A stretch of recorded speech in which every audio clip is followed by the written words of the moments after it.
Creed en sus profetas. Lunes 23 de noviembre 2020. Jeremías 28. Las falsas profecías de Ananías. Aconteció en el mismo año, en el principio del reinado de Sedequías, rey de Judá, en el mes quinto del cuarto año, que Ananías, hijo de Asur, que era profeta de Gabaón, me habló en la casa del Señor, en presencia de los sacerdotes y de todo el pueblo, diciendo: Así ha dicho el Señor de los ejércitos, Dios de Israel, diciendo: He roto el yugo del rey de Babilonia. Dentro de 2 años haré volver a este lugar todos los utensilios de la casa del Señor que Nabucodonosor, rey de Babilonia, tomó de este lugar y los llevó a Babilonia. También haré volver a este lugar a Joaquín, hijo de Joacim, rey de Judá, y a todos los de Judá que fueron llevados cautivos a Babilonia, porque romperé el yugo del rey de Babilonia, dice el Señor. Entonces el profeta Jeremías respondió al profeta Ananías, en presencia de los sacerdotes y de todo el pueblo que estaba de pie en casa del Señor. Y el profeta Jeremías dijo: Así sea, así lo haga el Señor. Confirme el Señor las palabras que has profetizado, para hacer volver de Babilonia a este lugar los utensilios de la casa del Señor y a todos los que fueron llevados cautivos. Sin embargo, escucha esta palabra que yo hablo a tus oídos y a oídos de todo el pueblo. Los profetas que vinieron antes de ti y antes de mí, desde tiempos antiguos profetizaron de guerras, de desastres y de pestes contra muchas tierras y contra grandes reinos.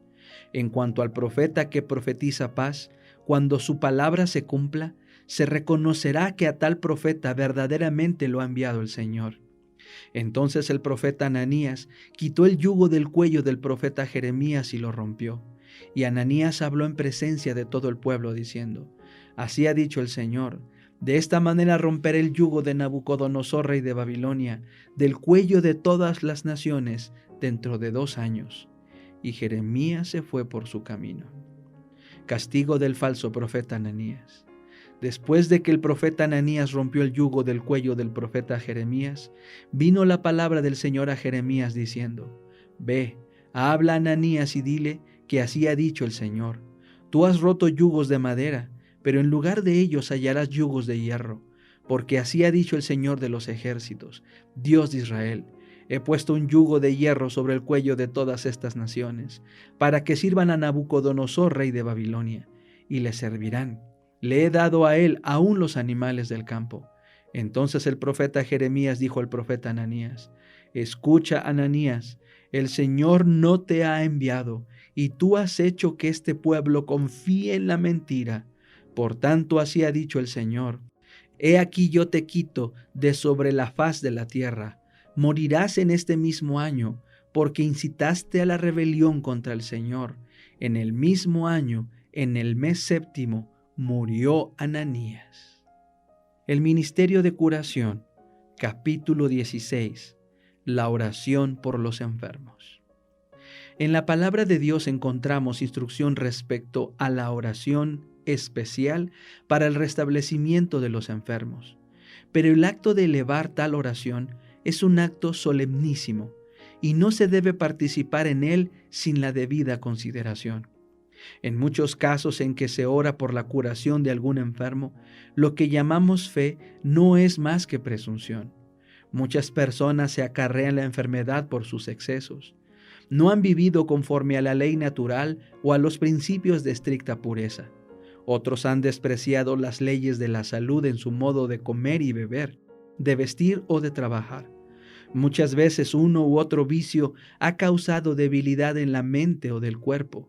Si las tales personas consiguieran la bendición de la salud, muchas de ellas reanudarían su vida de descuido y transgresión de las leyes naturales y espirituales de Dios, arguyendo que si Dios las sana en respuesta a la oración, pueden con toda libertad seguir sus prácticas malsanas y entregarse sin freno a sus apetitos.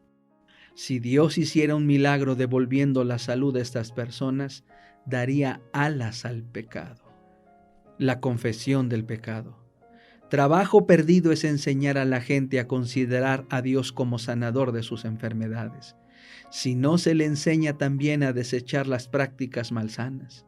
Para recibir las bendiciones de Dios en respuesta a la oración, se debe dejar de hacer el mal y aprender a hacer el bien. Las condiciones en que se vive deben ser saludables y los hábitos de vida correctos. Se debe vivir en armonía con la ley natural y espiritual de Dios.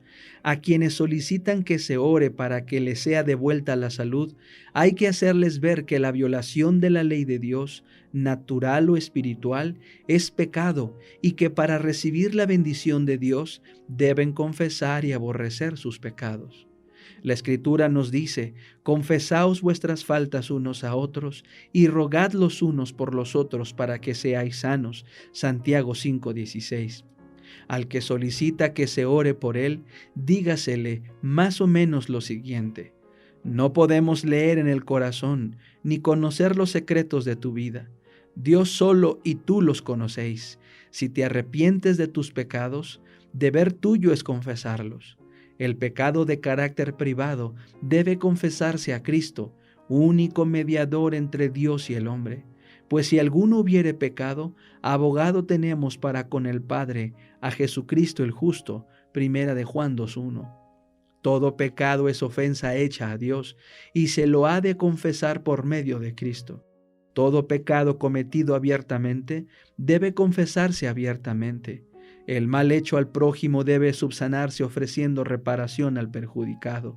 Si el que pide la salud es culpable de alguna calumnia, si ha sembrado la discordia en la familia, en el vecindario o en la iglesia, si ha suscitado enemistades y disensiones, si mediante siniestras prácticas ha inducido a otros al pecado, ha de confesar todas estas cosas ante Dios y ante los que fueron perjudicados por ellas. Si confesamos nuestros pecados, Él es fiel y justo para que nos perdone nuestros pecados y nos limpie de toda maldad.